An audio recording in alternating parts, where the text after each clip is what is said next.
can really have a breakfast at Tiffany's. Recently, Tiffany & Company finally sparked in sales, which are in the downside era for 3 years, because they redefined the definition of the luxury. And by doing that, they're starting to attract the millennials. Yes, today's story is about the high-end jewelry brand, Tiffany, and their decisive changes toward the new generation, the millennials. Before this video, we've been talking about the radical changes in marketing of the high-class brands such as Hermes, Chanel, Louis Vuitton, and Gucci. I will put the link on the right top of this video. Follow this link for watching interesting changes of other high-end brands. In that video, I had talked more about the millennials and that generations who became the most powerful consumer segment. Anyway, let's go back to today's story.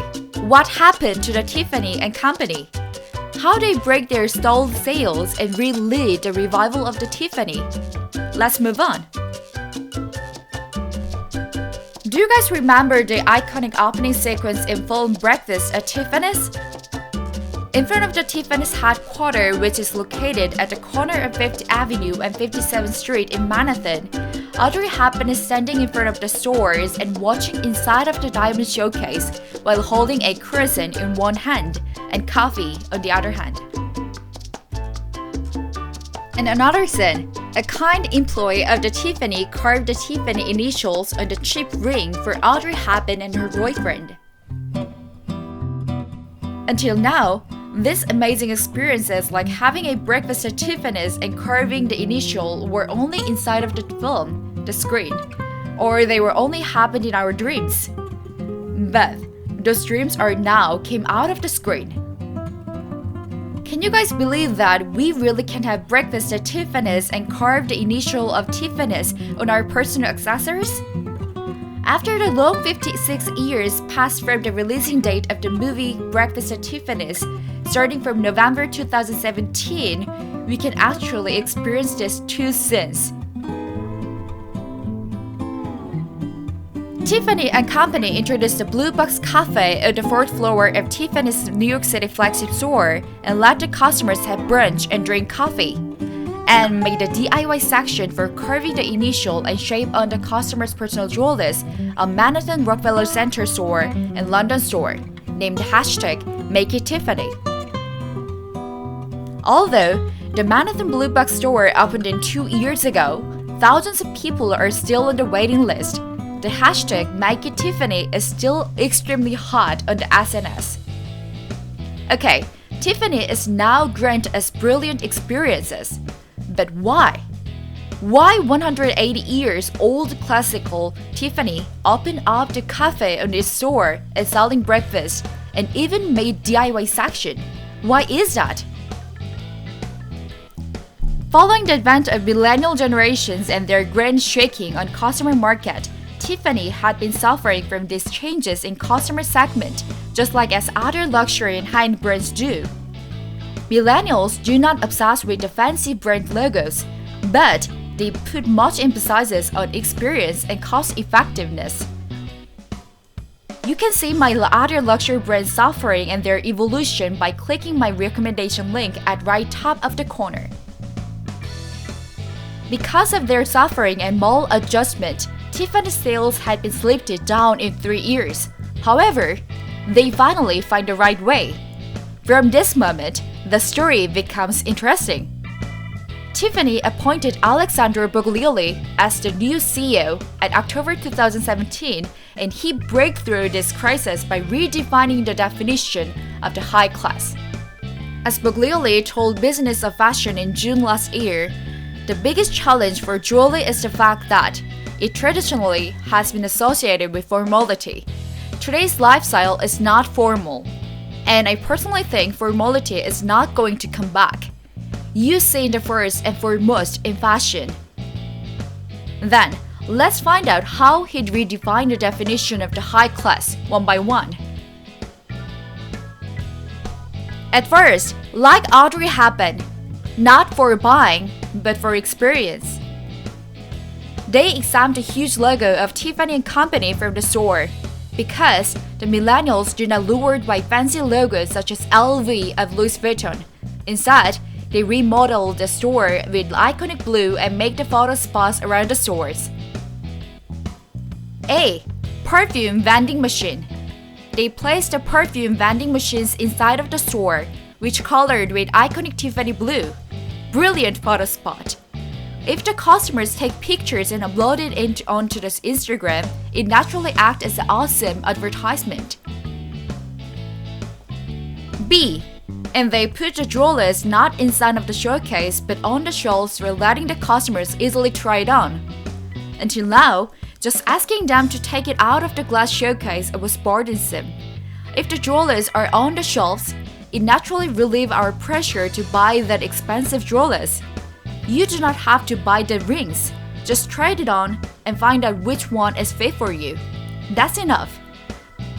Tiffany want to make their stores not for buying, just for experience, so they lower the threshold for entering the store. C. Held events. They also held exhibitions for letting the customers experience the Tiffany. Rich Krakow said on the Adweek today that having this incredible blue box and so much positive emotion from customers around the world is a gift that we all dreamed of. And the challenge is, how do you move forward without losing the essence of the past? That's the magic question. The second, be humble. Be get along, not be outstanding. The next phase of Tiffany's resurgence is all about the product, the coming collections. Classic Tiffany jewelers were designed to be fancy as its own because they were targeted for parents' generations who only take on one big jewelry. But the millennials loved the layered style. They wore lots of accessories at once. So when we are trying to layer other rings and bracelets with Tiffany's, they are too big and too fancy to match with others. So they redesigned a new lineup which can be harmonized with other accessories not to be outstanding. Paperflower line, which has small-sized flower in it. Modern-styled hardwire lineup. And also, Krakow said that today jewelry is considered more everyday wear than it used to be. And because of that, it is a part of people's wardrobe in a much more important way.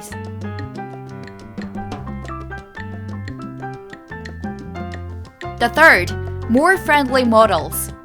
Until now, Tiffany's advertisement and commercials featured models who are idols we're longing for, such as Shalomharlow, who was the model of Chanel's signature perfume Coco, actress Annieclark, Careymulligan from the movie The Great Gatsby. Tiffany had worked with extraordinarily beautiful and skinny models. However, the millennials are no longer longing for those models who are standing far from them, but feel empathy with the characters who can easily follow with. In other words, we, the millennials, want a friend-to-friend relationship rather than the perfect star and fan relationships. So, the Tiffany changed their models who are more friendly and have some stories and suffering like us. Tiffany worked with Ladygaga, who has a solid concept and messages. And they collaborated with Davidhollberg, who win over the disease and become the very first American principal dancer of the Bolshoi. Recently, Tiffany casted the ellefanning and Kendalljenner, who are famous among the millennials. The fourth, better storyline. And they also changed the story of the Tiffany official commercials. For example, the original story of the Tiffany's commercial was like this way. A beautiful woman is proposed by a handsome and decent man with Tiffany's purpose jewelers. It is just like a fairy tale, Mr. Dreamy and Mrs. Dreamy. But here is a Tiffany's recent advertisement. I ain't window shopping today. How you feeling? Berg in the building. Tiffany girls with the all gold feeling. I tell them bring all my jewels to the PJ. Believe in loving, your dreams will come easy. Easy, easy. Moonriver and me. Krakow also named 20-year-old actor Ellefanning as the face of the brand. Together, they released a remix of the Moonriver, made famous by the movie Breakfast at Tiffany's, with rapper asapferg. The accompanying video shows Fanning in the Tiffany blue hoodie, messy hair pinned back with a jeweled clip, gazing longingly into the window of the New York City flagship store, just like as the Audrey Hepburn did, by the way of Brooklyn. And here's the last one. Extended couple. They are now targeting the diverse couples, not only to the soon-to-be married couple. In all ways, on every Tiffany brochure, they only featured with before marriage white man and woman couples. But recently, they are starting to featuring diverse couples. They extended their conservative concept of couple to blacks, LGBT, all kind of races and ages. Thanks to their bold changes, their sales and stock graph are also changing. And further, the millennials' viewpoint on the Tiffany, the classic brand, is also changing. Because they redefined the definition of the high class, they got attracted huge numbers of the millennials. The heritage has to be in the back of your mind, but at some point, you have to start fresh. You can reinterpret things, but you never want to do the same thing again. Thank you so much for watching my video, and please subscribe to my channel and show your thumbs up. I will hop around the world and bring lots of funny stories to you guys, and I will be back. Thank you so much and see ya! Bye!